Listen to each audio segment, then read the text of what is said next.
Well, hello everyone and happy MLK Day on this fine Monday afternoon. It is digital host AJ Wuest welcoming you back to Before the Four, the live stream where I take you through some of 48's top news stories and then some before our 4 o'clock newscast. We have quite a bit to jump into today, so without further ado, I think we're going to start things off. But as always, wherever you're watching, whether you're watching on Facebook, YouTube, or the 48 Now live stream, thanks so much for watching and spending a bit of your Monday afternoon here.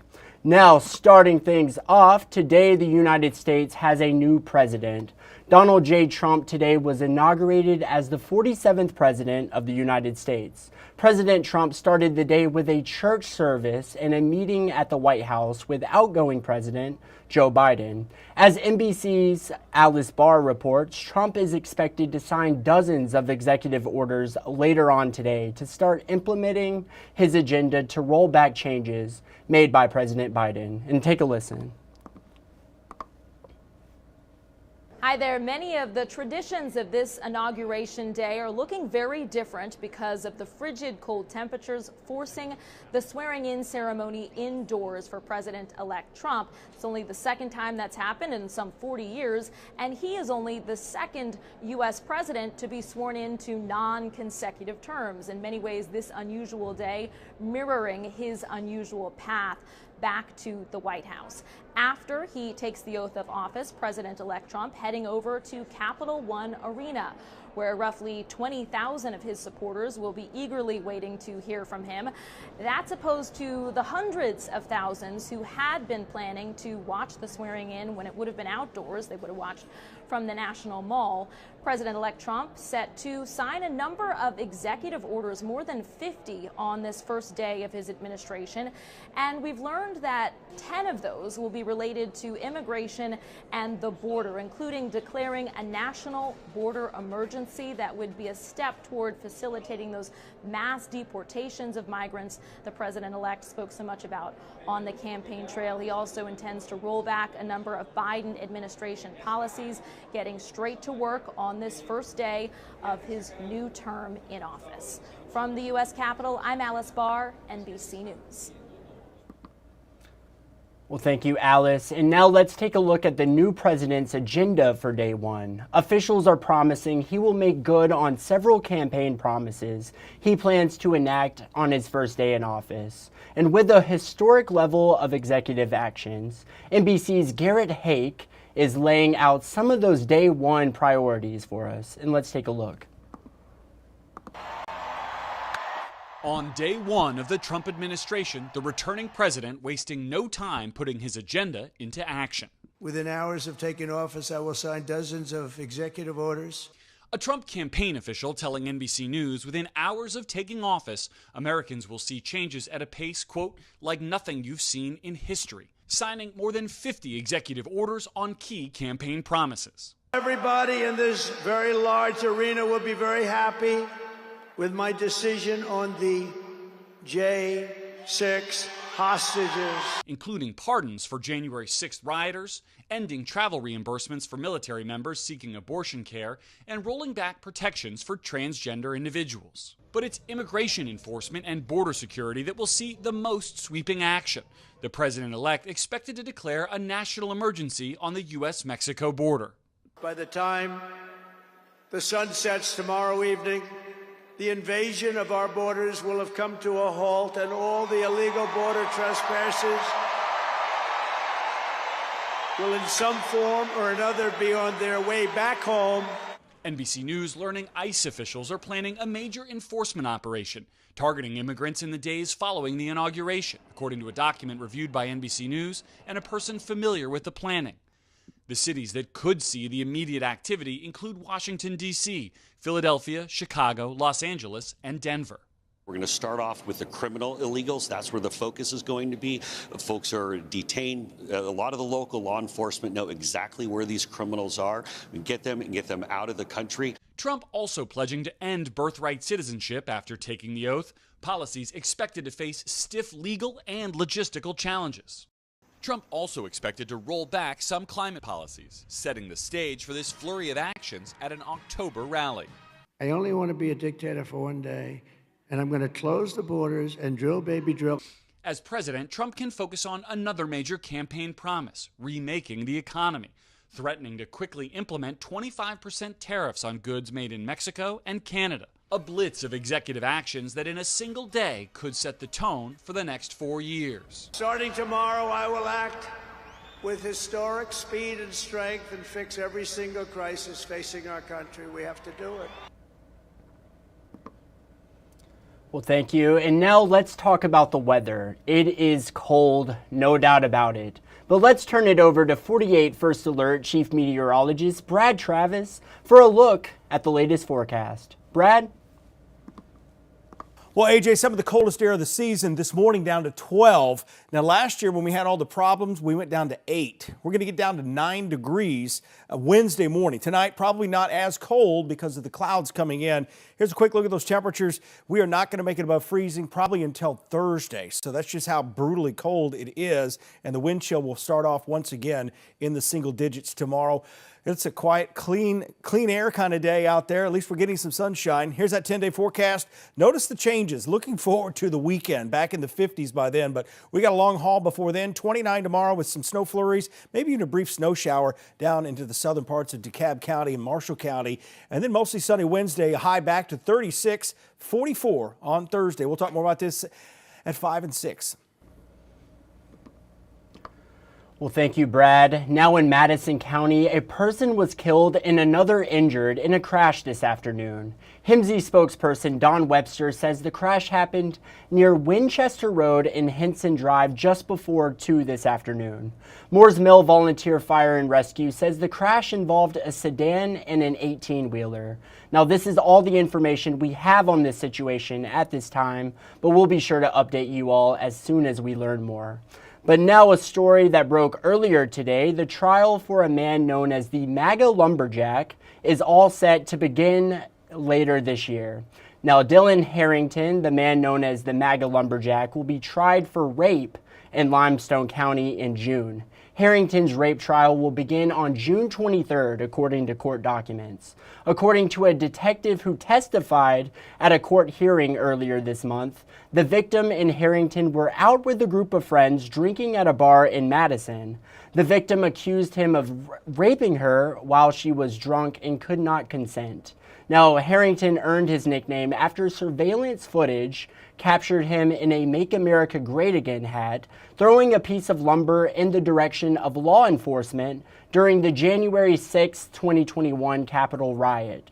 Harrington pled guilty to 1 count of assaulting or resisting certain officers last June. He was sentenced to 37 months in prison and 3 years of supervised release in connection to the Capitol breach. The circuit judge denied Harrington's bond in the rape case earlier this month. He added that Harrington violated his release issued by the federal government at the time of his arrest in the rape case. Now, Harrington remains in the Limestone County Jail. But now a story in case you missed it. Yesterday, 48's Noah Cowell spoke with one local TikTok influencer about the ongoing ban we're seeing here in the U.S. Take a listen to what some locals had to say about the ban earlier this weekend.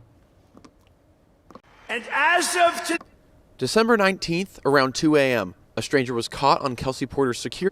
and as of today, TikTok is back. You heard it from the president-elect. Less than 15 hours after the app was shut down across the U.S., TikTok came back to people's phones with a message thanking Donald Trump for making that possible.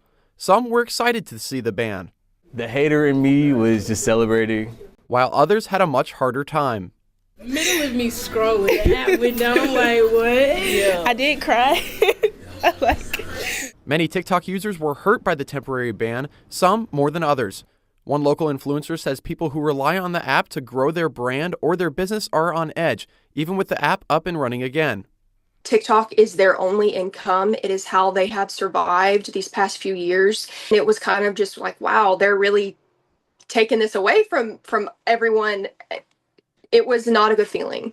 Savannah Thrower is a Huntsville native, and she has spent the last 2 years making relatable videos for other moms and parents to see. She says this app is so much more than just silly dancing videos. TikTok started showing everyone's real struggles and what they really go through every day, and it kind of brought everyone together. Some are just tired of the dramatic tug-of-war this has become, saying it's a waste of time. 5 years in the making of doing this, and now they're trying to do something. As other tensions are rising in our country, and other things are more important. We have data breaches and cybersecurity attacks like every month. So it doesn't even make sense. What's the point? There are other bigger issues to focus on other than some random Chinese app. Well, thank you. Well, yesterday also marked 1 month since a peeping Tom was caught on camera looking into a girl's bedroom in Huntsville. As of today, 1 month later, that suspect is still at large. 48's Noah Cowell tells us everything we need to know. December 19th, around 2 a.m., a stranger was caught on Kelsey Porter's security camera looking into her daughter's room and apparently touching himself. When she woke up the next morning and checked the footage, she initially feared the worst, that her 11-year-old daughter had been abducted. Initially, I didn't even finish watching the video before I ran across the house. And then once I realized what he was doing while he was watching my daughter, it was very much so disgust. Porter says the event really rattled them. In the 2 days that followed, they barely left the house, and it took a while for her daughter to even consider going back into her own room. The first night or two, she slept in my bed with me, and my fiance slept on the couch. And then after that, she slept on the couch because she wasn't quite ready to be back in her room yet. Porter tells me, as far as she knows, the person is still at large. But as time passed, they felt safe in the house again. And a big part of that was the immediate action they took. The same day, went and bought extra floodlights and locks to put on the gates, patrolled the side of the house as much as we could do to make sure that we were safe in the moment. She feels safe again because you can't even make it within 30 feet of her window without a floodlight hitting you. And our neighbors added one too. Well, thank you, Noah. And now coming up after the break, we'll talk about one legendary Huntsville blues singer, all set to perform this Wednesday at St. Stephen's Music Hall. I got to speak with him today. 3 decades of Dolly Parton's Imagination Library, remembering civil rights hero MLK, and what to expect at tonight's NCAA Football National Championship. It's all ahead. I'll see you all after the break.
Well, hello and welcome back to Before the Four. Legendary Huntsville blues artist Microwave Dave is coming to the Rocket City this Wednesday at St. Stephen's Music Hall. And today, I had the incredible opportunity to speak with the man himself. Take a listen to a bit of what Microwave Dave loves most about the blues genre. A bit about blues music. What is it about blues that makes it such a truly unique genre of music? It has a way of displacing fear and unhappiness. It has a way of displacing things that make you feel bad through expressing them to start with. And also, when you express them, you find other people who have been through the same experience. They know this experience and they'll respond or they will interact in such a way that lets you know, number one, you're not alone, and number two, you're not unique in having this bad feeling about something. But blues is about feelings in general, so a lot of it is also about celebrating, and it's about being excited about something or up. But if you're having a bad time, somebody can get up there and sing about your bad time, and you're like, whoa, that's exactly what I'm feeling. You know, I understand exactly what she's singing about. Right. Then that it makes a difference, and it's had that. I always called it America's first and best self-help program. Because back before that, when the people had nothing at all except for music, and they couldn't do their own music very much back then. The people came from slavery. They had very few options in life, if any. And so when they had their own music, they were able to at least illustrate to themselves and their friends, sometimes using double entendre code words to say things that would get them in trouble otherwise. They were able to take that and express it in a way that got it off their chest. And we all know how it is if you have a chance to talk over problems with a good friend or something like that, it always gets better, right? So that's a function.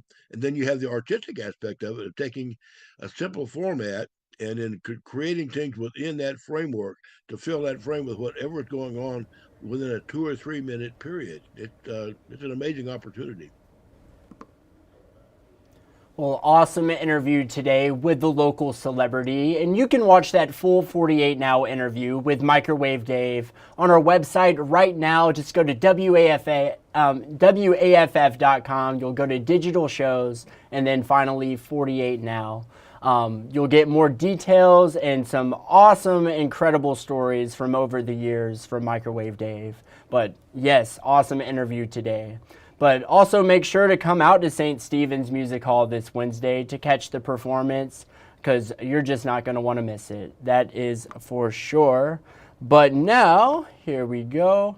MLK Day is, of course, today, and earlier today in Atlanta, a 70-member choir belted out Hallelujah to open the national holiday at MLK's former congregation in Atlanta, followed by a stern message from his youngest daughter warning against anti-woke rhetoric. The service at Ebenezer Baptist Church was among the most prominent commemorations of King planned across the country. It also included 7 people at the front of the stage holding large signs proclaiming justice, freedom, and democracy. But now let's take a look at a fun fact from our sister station, WANF, about MLK to honor today's national holiday. And let's take a look.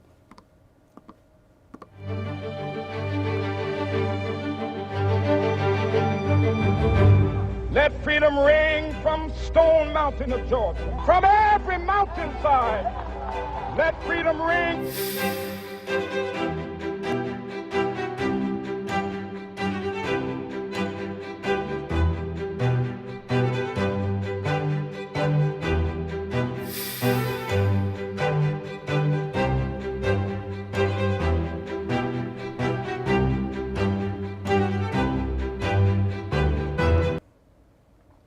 And of course, speaking of Atlanta, fans are gearing up and heading out there to watch the College Football National Championship at Mercedes-Benz Stadium tonight. Who do you all have for tonight's game? Comment below. Is it OHIO or the Irish? Let me know who you're rooting for. But now let's take a look at the preparations in tonight's big game. Go Irish. Fans coming in from everywhere, Ohio State, Notre Dame, just fans having fun, you know what I'm saying, even bearing the cold and everything like that, and just, you know, enjoying the festivities, enjoying the land and all that stuff and everything. Patrick Dennis drove from Augusta to take in all the sights and sounds here at Playoff Fan Central. Meanwhile, Mike Villani made this trip to Atlanta to watch his beloved Buckeyes, calling it a once-in-a-lifetime experience. Airport was loaded with Notre Dame, then coming off the plane here, it looked like there was a good amount of OSU fans, so every place is mobbed, every place is packed. During a day where we've seen frigid cold temperatures in Atlanta, this indoor experience is free, giving anyone an opportunity to celebrate college football and its storied traditions with shows, games, exhibits, and a whole lot of music. I thought the South was supposed to be, warm and hospitable, and instead it's been hospitable. The hospitable part checks the box, but this is pretty brutal. Atlanta police say they're ready for these crowds, working with local and federal partners to address any threats in this area. Tim Coons was in New Orleans during the recent attack. Monday, he noticed a stepped-up security presence. Police officers everywhere, which is nice to see, and so it's felt really good, and yeah, it's been safe. Well, sounds like an awesome time. Whoever you're rooting for, whether it's the Buckeyes or the Irish, I hope your team plays very well tonight. I think I Let's see. I think I'm rooting for the Irish. I think I am going for Notre Dame tonight. But let's see who you all have. So comment your favorite team right now. I want to see who you all are rooting for. But now, 30 years ago, East Tennessee's favorite daughter had an idea. Why not give books to children during their first 5 years to foster the love of reading? Well, that marked the birth of Dolly Parton's Imagination Library. 3 decades and millions of books later, 10 News anchor Robin Wilhoit is celebrating the milestones and the memories. And let's take a look. So I've got the original Little Engine That Could. It was the first one that they put out in 1995. Memories in book form hold a special place in Jen Webb's heart and top shelf in her office. And then I've got all kinds of other books. Grover's book of cute things to touch. The collection of titles has a backstory. As a little girl, Jen could always count on a book from her hometown's most famous resident showing up in her mailbox every month. When you're growing up and you're little, you don't really understand fame and you don't understand those things, but I knew who was sending me books every month. And so she was the book lady. The book lady, better known to the world as Dolly Parton. In 1995, the country music legend launched a program in her native Sevier County, gifting books to Jen and nearly 2,000 other enrolled children from birth to age 5. Dolly brought Imagination Library to life, inspired by her father, who never learned to read or write. You know, even though she always describes him as one of the wisest men that she's ever known, that it held him back probably from achieving all that he wanted to. And he had aspirations. He wanted to take care of his family, which he did as best as he could. Once Dolly's Imagination Library took root, interest quickly spread. In 2004, then-Governor Phil Bredesen partnered with Imagination Library, taking the program statewide. 3 decades later, Imagination Library ships books to children in all 50 states, Canada, the United Kingdom, Ireland, and Australia. Well, as we sit here today, it's over 260 million Imagination Library books have been gifted since our inception in 1995, and it's just growing like crazy.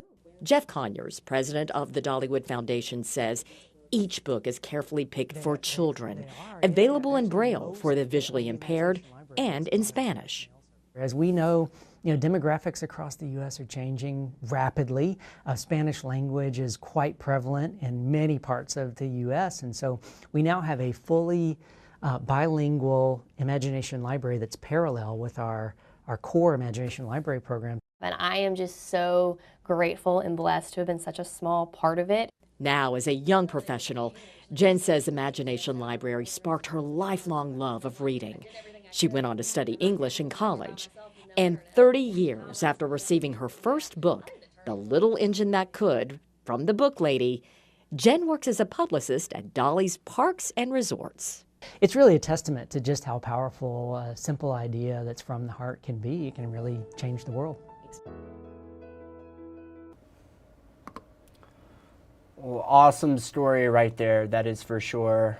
And that is it for today's Before the Four. I want to thank you all for sticking around and spending a bit of your Monday afternoon here on Before the Four. I hope you all have a great night tonight. Enjoy tonight's evening newscast. And if you haven't already done so, make sure you download the 48 Digital app, the 48 First Alert Weather app, and of course the 48 Sport Zone app.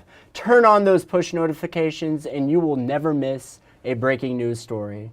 And with that said, I hope you all have a great night. And of course, as always, thank you so much for watching.